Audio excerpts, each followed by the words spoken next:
So welcome, Shishendu. Thank you so much for doing this for us. So Shishendu, I'll let you give your introduction yourself, but he works for an organization called Anahat. For me, Anahat is equivalent to saying MBTI. That's where me and Aditi got trained and got to meet the first time ever each other. We were in the same batch of MBTI training, and I love MBTI, and hence, I keep talking MBTI wherever I am. So recently, for one of our clients who uses Saville, I got connected with Shishendu, wherein we were trying to figure out how to read the instrument. And I asked him if he could do it for our coaches and just take us through a concept. What is Saville all about? And what's the impact model, leadership impact model that Saville has? So that when it comes in front of any of you, there is some ability for you to understand the words, the language that has been written there. So that's where Shishendu comes in. And if anybody of you gets interested much more, they can reach out to Shishendu's and Anahat. I will connect you, and you can go through their training further. So with that, Shishendu, I'm handing over to you. Thank you so much for doing this again. Thanks a lot, Rajat. Thanks for the warm welcome and the introduction. What I'll do now is I'll quickly share my screen.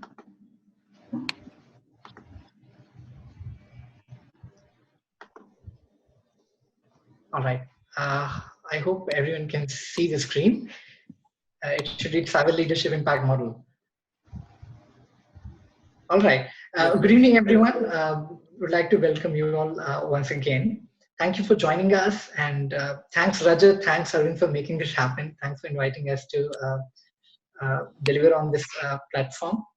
I think as far as the question answers go, we are going to take them at the end of the webinar. So I would request you to either jot them down whenever you have any questions, or you could simply text that in the chat box that you can find on the control panel. All right. So I think before we move forward, I quickly wanted to introduce Anahat and Saville, because the conversation is largely going to revolve around the two today. So Anahat is an organization development consultancy. It's been in existence for more than 12 years now. And we are known for four key offerings. We provide customized solutions for organizations, and these are around organization development and talent management. We provide customized solutions for individuals, which involves coaching, feedback, career guidance, development planning. We also distribute psychometric tools around selection and development contexts. And along with this distribution of psychometric instruments, the additional responsibility we hold is to basically ensure that people are certified well, people have the required qualification and capability in using these tools. So we run certification courses and training programs. In India, Anahat as a distributor represents two very well-known and distributors, publishers in the world.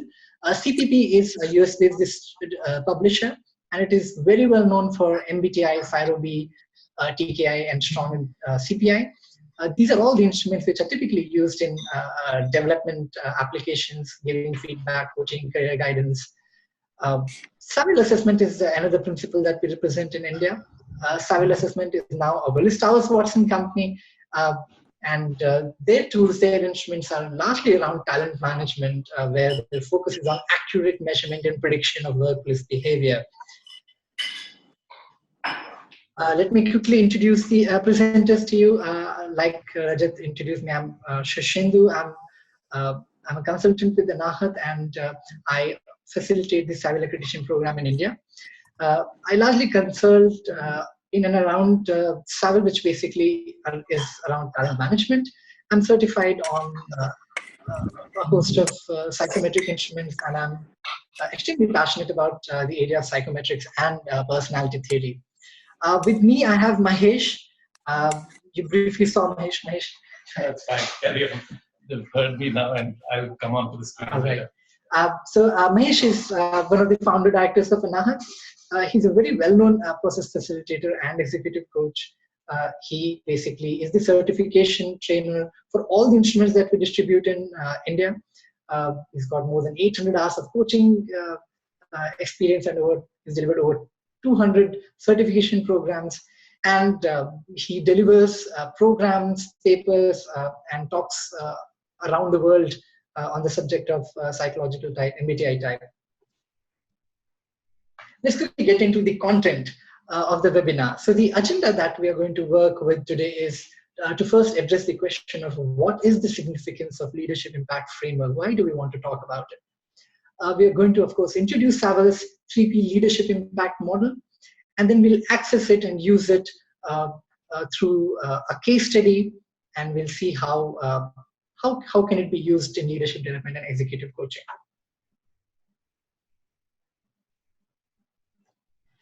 Let's start with some key findings from one of the very interesting studies conducted by Stanford University on executive coaching and leadership development practices.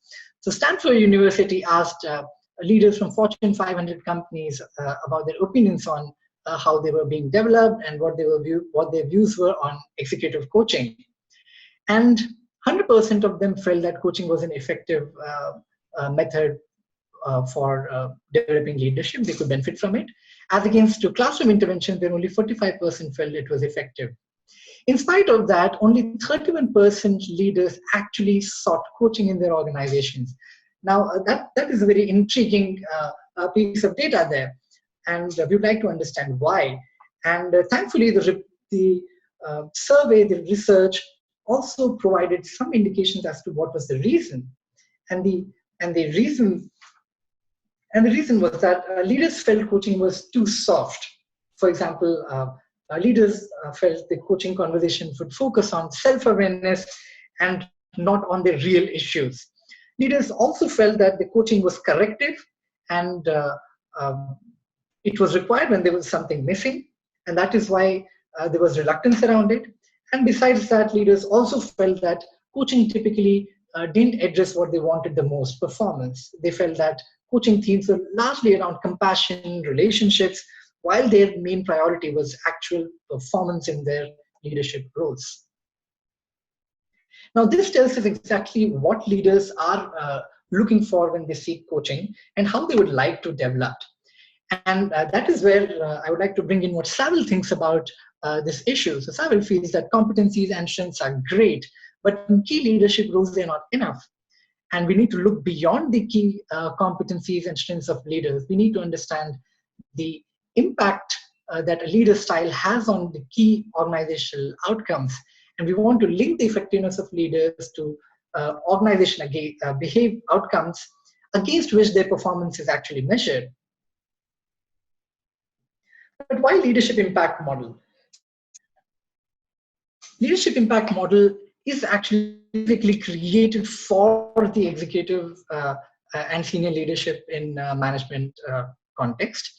It is a single framework that basically brings in both personality, it looks at leadership style, and then it uses it to predict leadership impact against organizational outcomes. Besides that, it's more than just a theoretical framework. It is underpinned by very strong empirical research, which also makes it practically more usable for both coaches as well as leaders. From a situational leadership standpoint, this framework, like most others, does not say what is a good or bad leadership, what is more effective, what is less effective. But it does say that within certain contexts, within certain cultures, within certain requirements of a leader, certain leadership styles become more effective. And when there's a good alignment between what a leader can give into a role and what the role demands, we typically see a positive impact.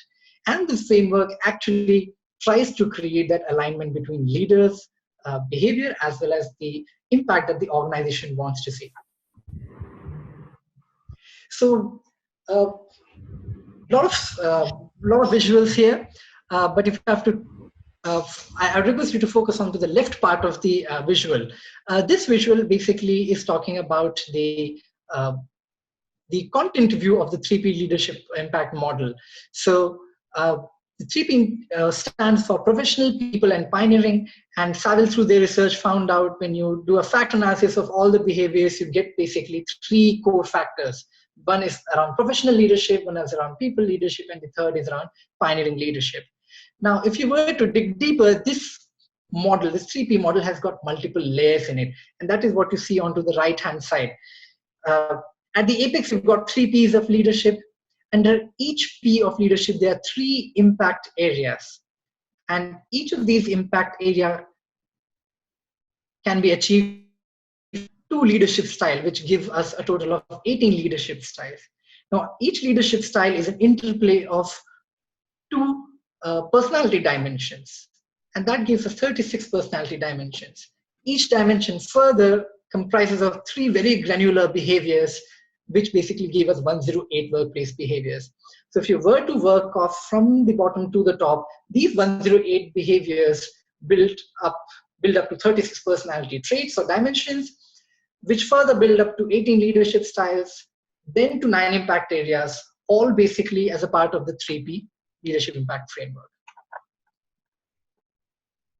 Let's look at what these 3Ps actually mean. So let's start with the professional. Leadership. The professional leadership basically is a leadership where impact is created through specialist expertise, by superior problem-solving capability, and by having very reliable delivery. The people area of leadership impact is created by generating organization commitment, engaging people so that they put in a lot of discretionary effort, they become loyal to the organization, by creating successful teams, which is basically facilitating great team dynamics, bringing people together and leveraging their talents. And lastly, communication, which basically means influencing across the organization through multiple channels and being very persuasive. The last P, which is pioneering, basically comes from, basically stands for leadership, which focuses on new products and markets, which basically means a lot of innovation, a lot of acting like a catalyst for improving things. Organization transformation, which basically implies taking organization through the change, handling and managing crisis, and organizational growth, which is basically about generating revenue and seizing opportunities. Now let's take an example to understand this better. So before we get into the example, I want to tell you what you're seeing on the slide. On the slide, on the leftmost column, you'll find the 3 Ps of leadership. Under each of these leadership areas, you have 3 impact areas, which give us a total of 9 impact areas. That is what you're seeing on the second column. Onto the right column, you're seeing leadership styles. So 2 leadership styles basically come together to create each of these 9 impact areas. So let's take an example of a leader, say an R&D head in a very high-tech startup.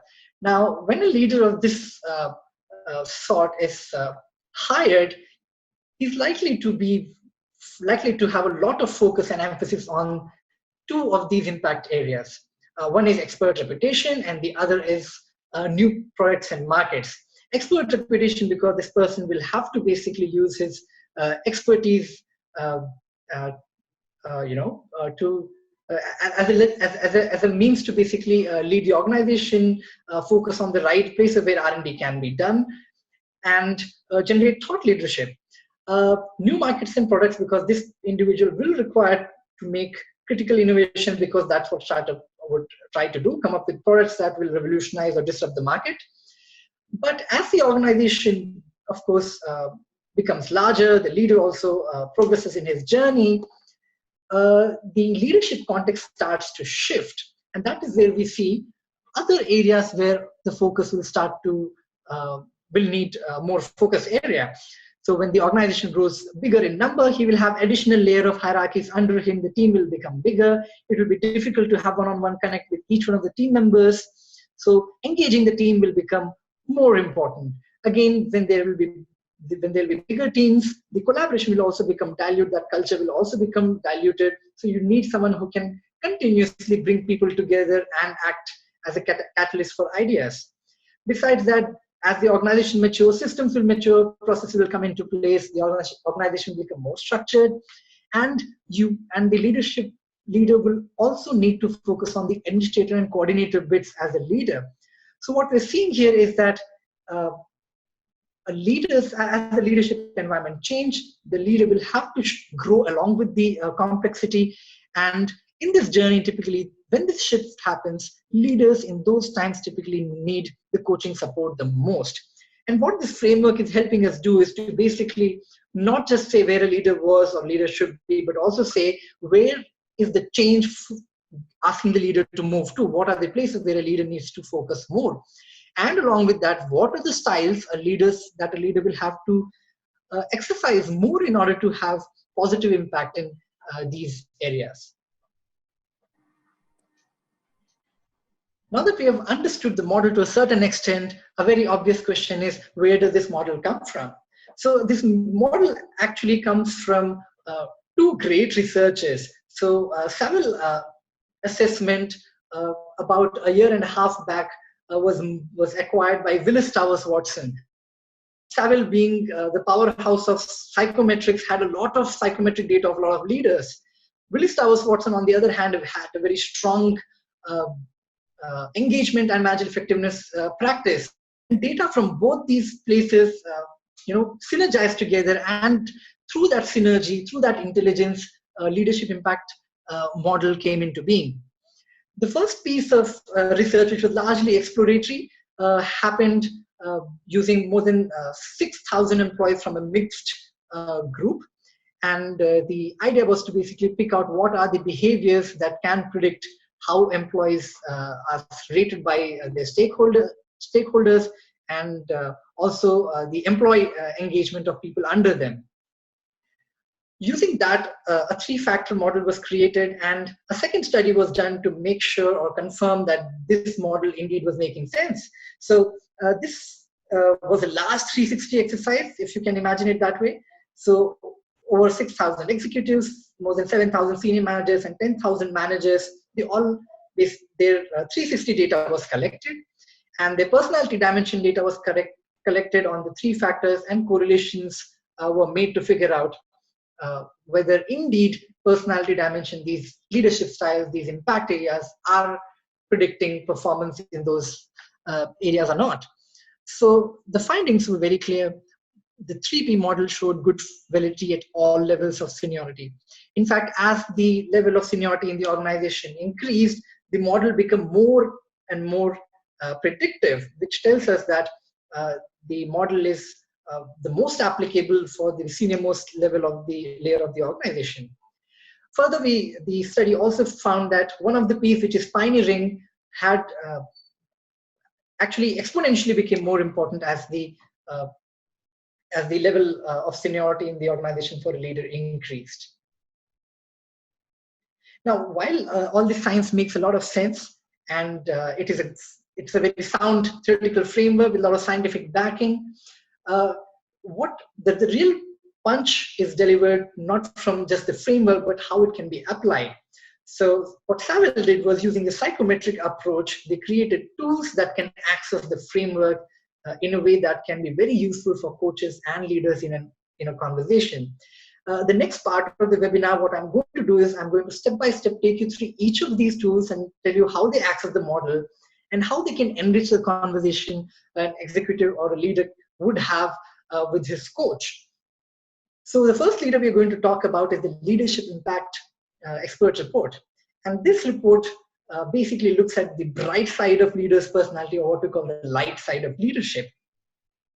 Now, this report basically looks at the strengths of the leaders, looks at where their potential is, and how it can be leveraged to develop them further.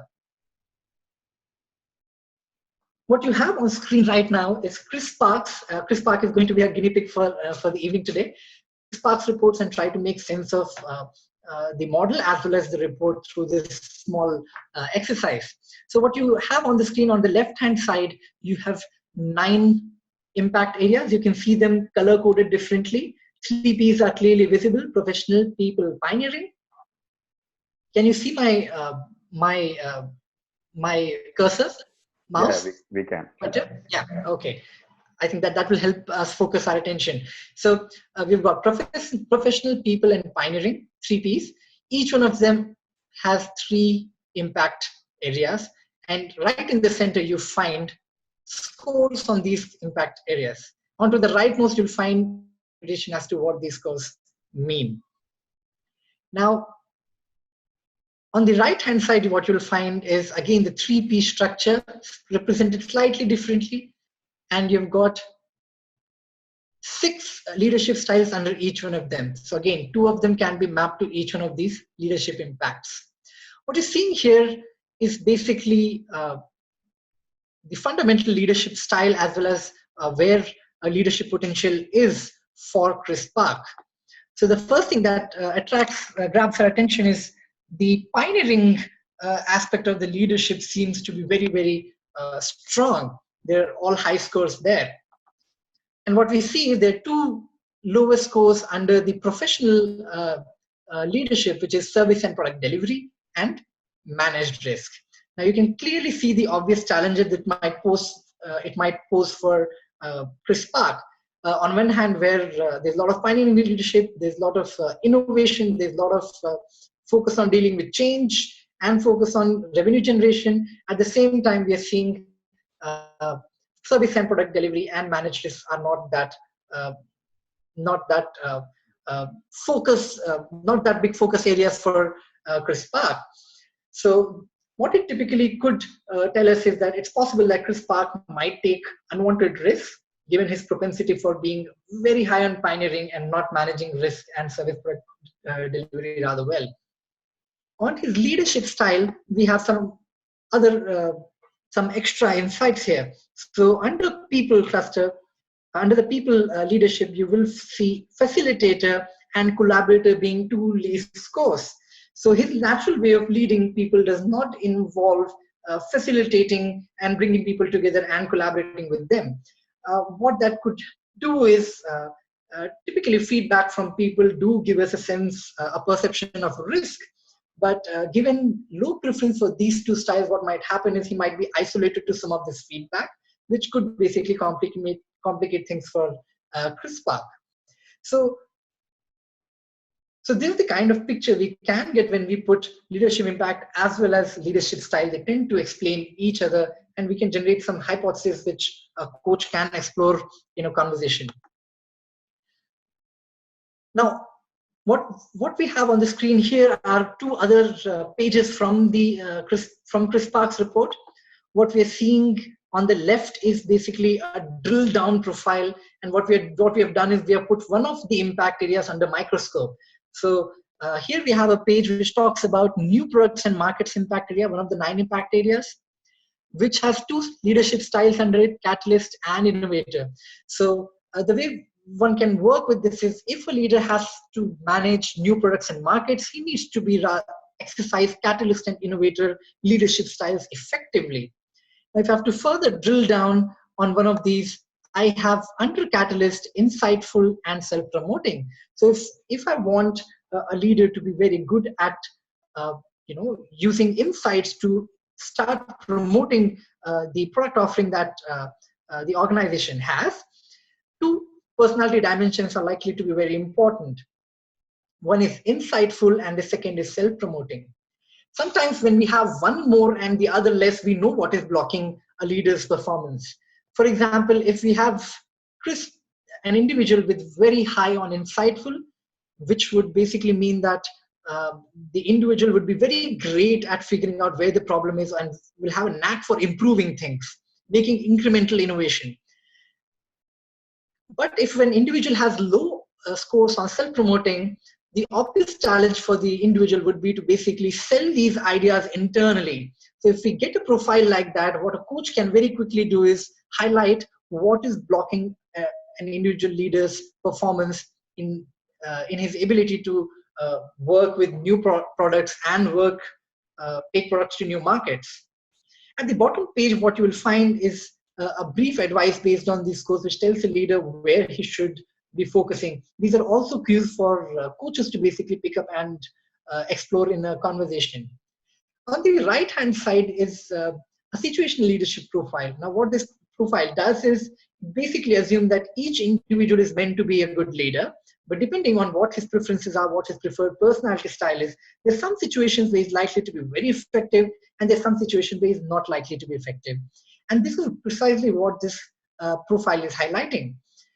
Using this, a coach can actually decide what kind of interventions would work with the strengths of the individual rather than go against it.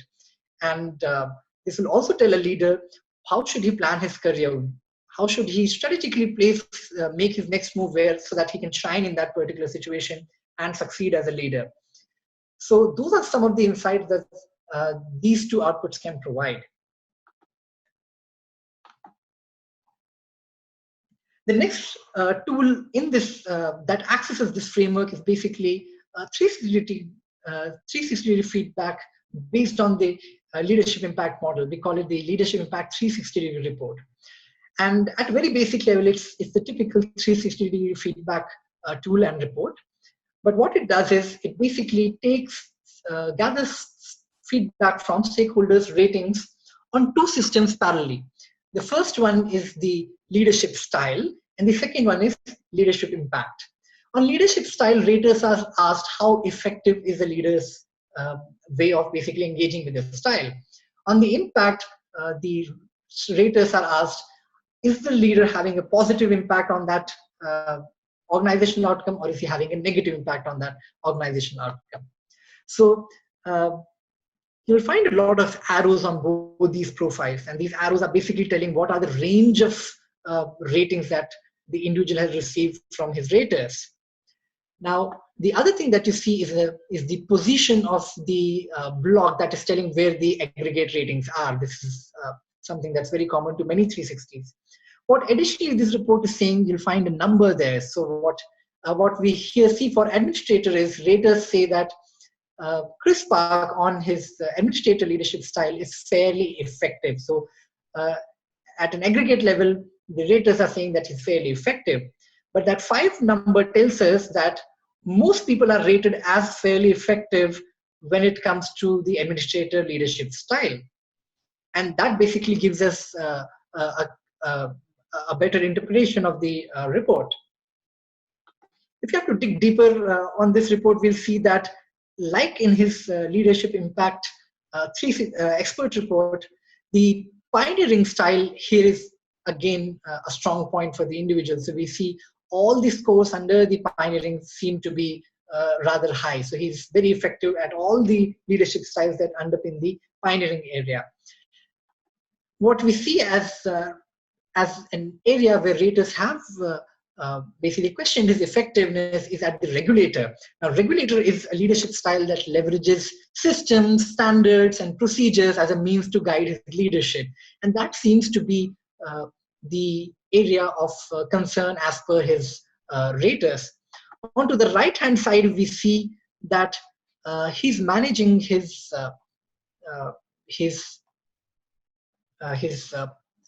impact rather well across the areas except for successful teams. So surprisingly, successful teams is the place where he received the lowest rating. In fact, the aggregate rating is actually unsure. So raters are not sure whether he's having a positive or negative impact on basically building teams, leveraging their strengths, and engaging people.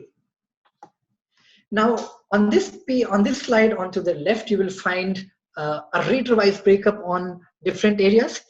How this helps is, if you were to focus on change agent, we'll see that Chris Park sees himself as an extremely effective change agent. However, his peers don't see him as that effective. In fact, there's a wide gap between all other raters and how Chris Park sees himself as a change agent. And this becomes a key conversation point with the leader as to why is there a gap in this understanding as to how you see yourself as change agent and how others see you as change agent. change agent. Sometimes these gaps can be explained by the qualitative comments, and these qualitative comments are also aggregated and provided in the report. And if there's something, if there's a pattern, if there's a comment that is recurring, that can be picked up and discussed in the conversation with the leader. The third piece of the puzzle is what we call the dark side of leadership. And this comes from the wisdom that leaderships are not derailed by what they don't do well, because they're typically aware of these limitations and they play those limitations rather well. A bulk of leadership derailment actually comes from the areas where they're good at. And sometimes leaders are exploit their strengths to such an extent that they overdo it and they go overboard it. And that is where it overshadows other priorities and leadership derailment happens. So the leadership risk report basically works off this philosophy and identifies the key risk for each leader. So I'll take you through the 9 risks that the leadership risk report talks about and what they are. You will see that these risks are also aligned to the 3 Ps, right? However, they're not aligned to one-on-one map to each impact area. Let's start with the professional risk. In the professional risk, the perfectionist risk basically stands for a dysfunction where someone focuses a lot on getting everything just right at the expense of more practical considerations. For example, getting things done on time, not being too critical, and appreciating others' contributions. The procedural risk basically implies too much focus on following the right procedure, following the rules, and taking the tried and tested route at the expense of being innovative, dealing with change, and trying out new things. The critical risk basically stands for being overly critical of people, being very analytical, and not appreciating the efforts of others.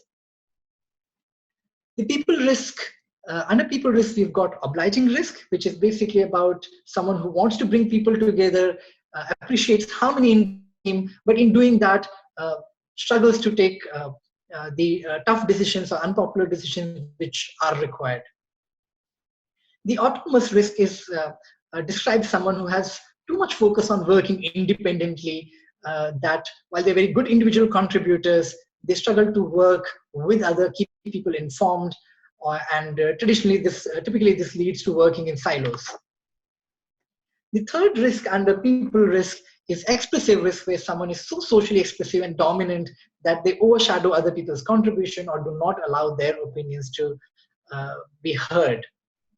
Under pioneering, there are again 3 risks. The unpredictable basically talks about a risk where someone keeps changing directions way too often. And that happens at the expense of stability. And typically people under such a leader struggle to basically hold on to one direction and work towards it because there's frequent flux. The daring risk basically talks about someone who is seeking a lot of opportunities, is ready to take risks, is very entrepreneurial, and sometimes overdoes it at the expense of unnecessary risk, which exposes organization and leads to pretty serious implications.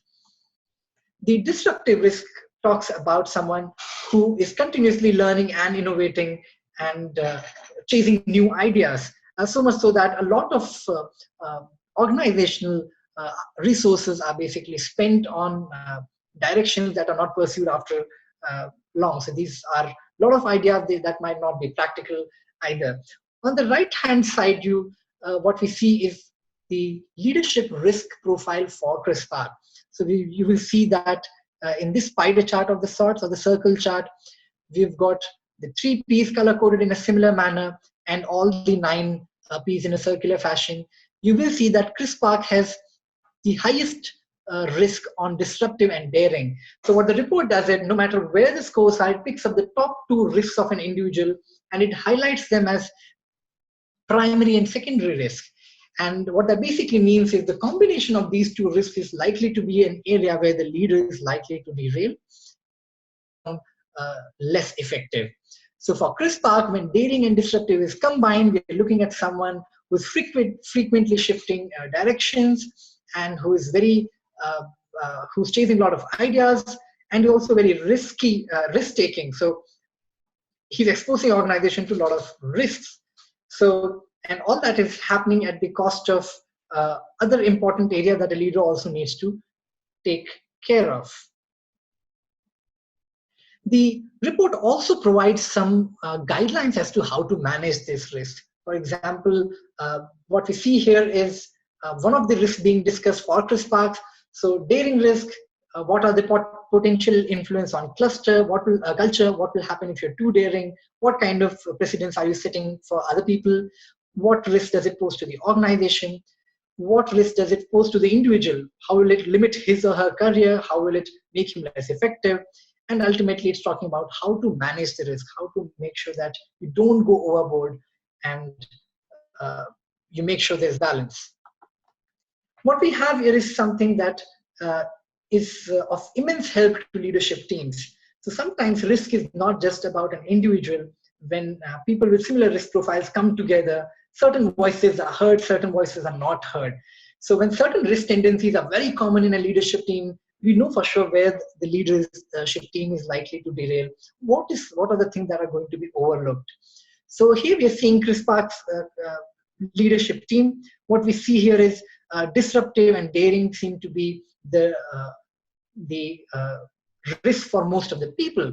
And that tells us that as a team, the disruptive and daring, these two combined, give us certain insights about this team and something that this team should take care of. So frequently what we also see is that these two are likely to be strengths as well. So I won't be surprised if this team would be basically an entrepreneurial team, a startup team, leadership team that is basically trying to focus a lot on the pioneering aspects. But what is also important to know is that the professional aspects of the organization might get ignored. There might be too much risk. There might not be systems in place to make sure things happen in the right way, and organizational resources might be spent on things that might not yield much. So in a manner, this tool can also be used to facilitate a leadership team workshop and create a group leadership team development kind of plan. Now, we have looked at these three tools separately, and while these can be used independently, magic happens when we bring these reports together. So onto the left-hand side, you see the leadership impact expert report. We get the 9 impact areas there. In the center, we see the 360 ratings of CRISPR on the 9 impact areas, and onto the right, we see the risk profile of CRISPR. Now, there were some things that we picked up earlier when we were working with CRISPR's profile. So we did see that he does not have a very high potential on service and product delivery, and manage risk under the professional leadership. However, if you look at his scores on the Leadership Impact 360, we see that he seems to be managing his service and product delivery rather well. So that gets us curious. That makes us curious as to how he is doing it. What mechanisms is he using? How much effort does he have to put into service and product delivery to basically to create a positive impact there? Is it something that's been learned, or if he has to manage it, is it very stressful? How does he manage that stress as well is something that could be important. So basically, we're trying to understand when he's overdoing his potential, he's doing so at what cost. Other interesting thing we see is that on 360, his lowest impact is actually at successful teams. Now, that gets us to also look at his leadership risk profile. So is it possible that too much daring, too much disruptive, too much unpredictable and expressive kind of risk profile is basically making him very, very dominant with, especially when it comes to his ideas and the leadership, the business possibilities or opportunities that he's chasing. Does it mean that all that is basically coming in the way of working successfully with teams? Does he impose his ideas on team? Does his team have enough autonomy to work Does he support them well? Does he give them stability? Does he give them a direction that they can work with in a stable manner rather than changing and shifting the focus every now and then? So these questions, when we put the three profiles together, become very, very pertinent. We can start by telling Chris Park what he's good at and what he's doing, what he seems to have a lot of potential for. We can tell him where he's able to manage his limitations rather well by looking at the 360, and we can highlight areas where people do not see him as impact, and then we can find answers to those in the leadership risk as well as the leadership impact expert report. And that is how the three reports together give us a complete holistic picture of Chris Park's leadership and how he can develop himself for a specific organizational outcome. And I think that is something that brings the report, brings the framework to life. So the three perspectives actually answer very, very different questions for leaders. So when it comes to light side of leadership, where we are looking at the leadership impact expert report, it helps the leader answer, what is my natural leadership style? What strengths can I leverage? Where do I need help and backup? In what kind of situations, contexts will I shine? The 360-degree impact expert report, we are looking at answering questions like, how is my leadership style perceived? What kind of impact is my leadership having on others? And where is my understanding of self with how others see me? On the dark side of leadership, the leadership risk report, we are asking questions like, how are my strengths reducing my effectiveness? How can I bring balance to my leadership? And what am I likely to do when I'm stressed? With that, we have covered the content of the webinar, and we are open to questions. I can see a lot of comments in the chat section, and I will basically pick them up one by one.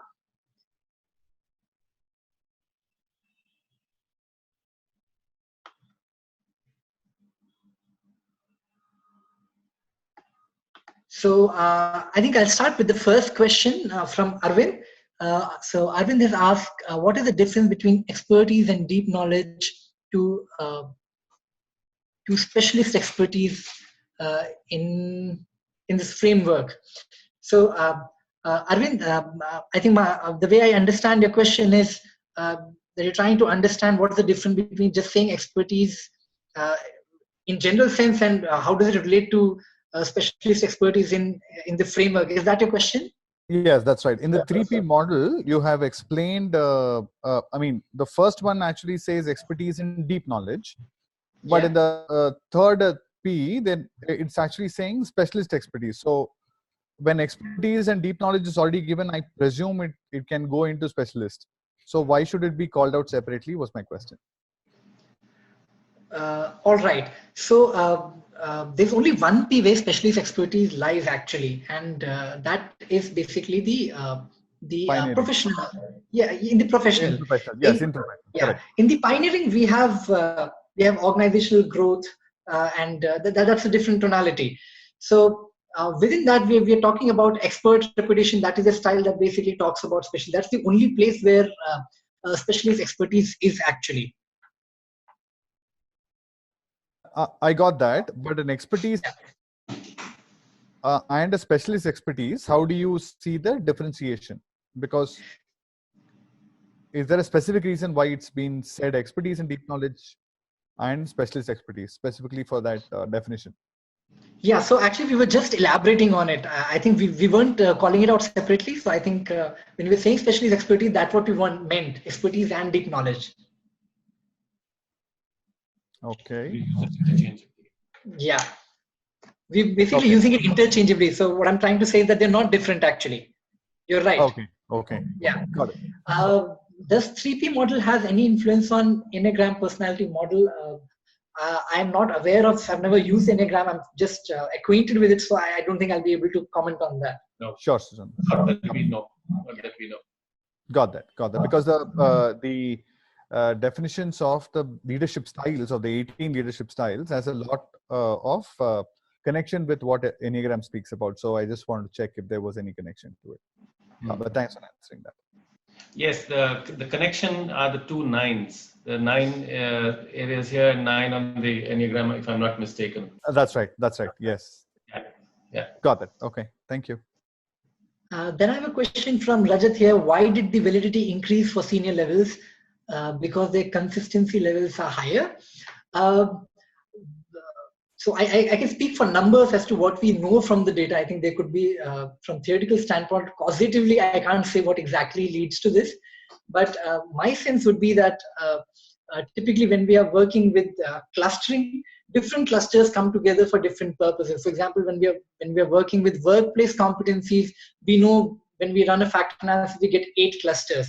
So the 3P model was very predictive because it was trying to predict employee engagement as well as managerial effectiveness. That is where the first cut of the study, first set of data came from.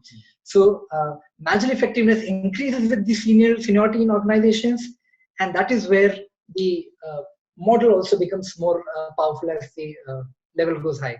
Mahesh? Also, as actually at higher levels, leadership becomes more focused. So people tend to see the impact of leadership a little more clearly as you go up. It may sound counterintuitive, but at lower levels, typically managers end up spreading their energies a little thinner. They're required to cover a lot of bases. When you become higher, actually you realize that your focus is seen in a more narrow sense of the term. And if you are really following a strategic orientation, you would lean to something more than something else. Now that leads to the next question that's being asked, which really is, does the role of the leader change the style? Actually, our experience suggests that it's the other way around. That personality is powerful enough for us to bring who we are into whatever role we go into. So we say we shape the roles that we take on. And that's really where the derailments occur. So if I am a pioneering leader, even when I get into an organization which requires professional, process-oriented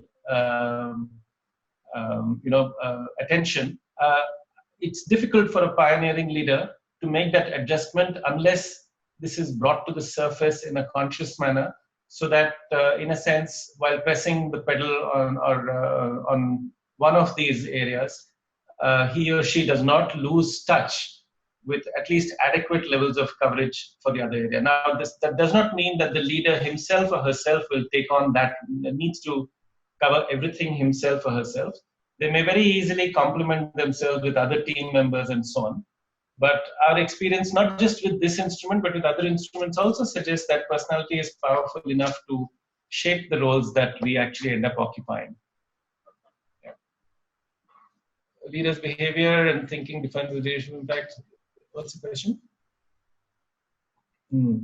How is awareness through the use of this profiling tool help him change? I'm hoping we learn how to use the tool for change insights. Okay. So how do we use the tool for change? Actually, there's a bigger question there, which is how do we use psychometrics when we look at change? I think the biggest insight I have in terms of the benefits of the psychometrics is that from a client perspective, psychometrics sometimes surface what is not so obvious. So very often on the surface of it, we believe that the problem comes from one area. Sometimes it actually comes from another area. So when we get a good psychometric profile throws up a wider scenario in which the client can view a larger part of himself or herself. It also makes it easier for the coach to surface that issue with the client. Could be an attribute which is which is more difficult to talk about in a coaching conversation. So I'm just going to pull back a bit. So for instance, when you work with personality profiles, sometimes the issue of effectiveness actually lies in something like resilience. Now, resilience is something that's an internal challenge. It's not usually visible. It's also not that easy to pick up a coaching conversation around resilience till fairly late in the relationship, because it requires a very firm relationship, a foundation of trust, which gets built up over time before you can touch something like resilience. Whereas when you have a profile that talks resilience, it's easier to confront it. Now, with the leadership impact report, it goes back to what we found in the Stanford research. Sometimes leaders don't even want to touch the area of resilience. Yeah. So when you have a large framework like the one that we are showing to you today, the leadership impact, while you're seeing the leadership impact, you can actually work backwards down to the styles to see where some of the lower scores lie. And you can go up and down that ladder of construction that Shishendu provided you of 3, going into 9, going into 18, 36, etc., to connect the area of impact with some aspects of personality, and therefore surface more issues that much more easily and that much quicker. So that's where I really see the leadership impact make a very positive difference, in that it starts at a point which the leader finds easy to connect with, and yet it offers someone working with the leader the entire spectrum, which takes him all the way down to behavioral traits.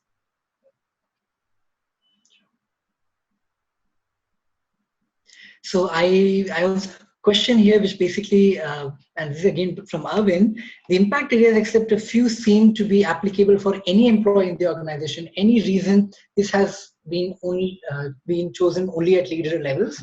Has this been done with all levels of employee too at any time?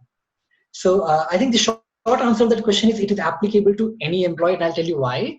The 108 behaviors that we start, the lowermost part of the pyramid that we spoke about earlier, those 108 behaviors and 36 workplace personality traits actually come from a larger research which was done by Saville, where hundreds and thousands of data points were gathered to figure out what are the behaviors that cause performance in workplace, something as large, an inquiry as large as that. So those 108 behaviors basically come from a meta study which basically picks up the top 108 behaviors which have the maximum predictability when it comes to performance at workplace. So it will definitely be predictive of work performance in largely most of the roles across organizations, across levels. Now, this framework, this adjustment of how these 108 are clustered together to form the larger construct, now that is something that's being done with the leadership lens in mind. In fact, we have a version of this report which can be basically, which we have a version of this assessment which can basically focus on the normal, the typical employee roles as well, not just at leadership level. The second question is, does the role of a leader change? That's what I'm already asking. Sure. So the next question we have here is, the riskiness comes from one's spike areas and not where someone is lacking. Why? I think that's a very profound question at one level. Yeah, derailment can happen at both ends. I think common sense derailment can actually happen at both ends. Now, it's taken research ages to discover that it happens at both ends and not just at one end. So one end tends to get overemphasized a bit more. So if you are looking at what is lacking, we're not saying that is wrong. Of course, we need to look at what is lacking, but always in the context of what needs to be done. A lack in a personality profile is not a deficiency by itself, but a lack in a personality profile that in a certain context can make the leader that much more dysfunctional. It's the same principle which works at the high end of saying that if you're, any strength maximized, we say, becomes a weakness. So if there's an over-reliance at the top end, then again, there's a sense of being out of balance. So I would agree with you, it's not just the spike area, it's both. However, in the current fashion of things, it's become more fashionable to look at the derailment only at the top, as though it does not happen at the bottom.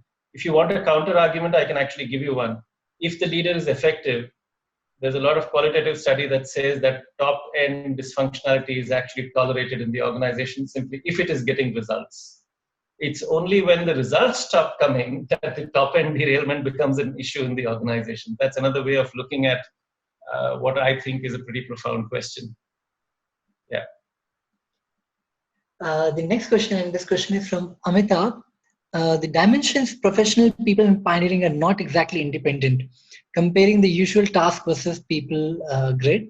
In fact, the moment you consider the areas under the dimensions, obvious dependencies occur. And pioneering and its impact areas, for instance, some aspects only. The model, therefore, will have limitations in judging leadership behavior in routine situations versus situations that call for innovations. What are role demands? There are role demands considered? Okay. You are right. None of these will be totally independent. I think the factor analysis part of the research pulls them apart adequately to identify them as reasonably standalone factors. I think that would be true of anything. Nobody ever achieves perfect orthogonality on any instrument that we use. Are they distinct enough is the question. Now, when it comes to the role demands typically will not come up on a psychometric. The role demands come from the context. That comes from the actual job that the person is doing. As I mentioned earlier, what a psychometric makes easier is to say, okay, if this is what the job is demanding, and if this is who I am, then what do I have to do to either find an appropriate response to the job, which is adequate to ensure success for me, success defined whichever way is most appropriate in the situation. Also to ask deeper questions of, is this a sustainable proposition for myself? I mean, I think some of the hardest decisions we need to make as coaches is when we are talking to a coachee or to a client, and then we realize that actually this client may not be successful in the role that is being envisaged for such a person. And at that time, we have a dilemma as to whether to make that totally apparent to the client and work with the individual, or work with the need of the organization where we are trying to help this individual or help the individual's boss make sure that the individual fits in with the role requirements that the organization has put down. So there's no easy answers there. But the simple answer is that the role comes from the organization, the profile is coming from within. I think that's all. I think we have taken up all the questions. Can you stop the share, Srisendhu? Rajat? Can you stop the share? Yeah. Yeah. Stop the share. Okay, we are back. Thank you so much, Srisendhu. That was very helpful. I'm sure, while people have dropped out because they have other engagements as well, but we definitely learned a lot. Guys, any more questions that are still remaining with you, you can hand over to me on email or something, and I'll pass it on to Srisendhu, and we can get them answered. But Poonam, do you have something to add? I see you unmuted. Okay. No, nothing. I just wanted to thank Srisendhu for a great session. It was pretty interesting. Of course, I'm going to read up a little more, and I may have some follow-up questions. Right now, nothing. Thank you. Thank you. Okay. So thank you so much. It's 8:05. I know it's beyond the time. But again, thank you so much, Mahesh and Srisendhu, for doing this. Thank you, Arvind, for getting it all together. Thank you, everybody, for coming in and listening in. I'll be posting the recording soon, and you guys can look at it later as well. Again, thank you, guys. Thank you. Have a good night. Good night. Thank you, Srisendhu. Thank you, Mahesh. Thank you. Take care. Good night, guys. Yeah, bye. Take care. Good night. Bye.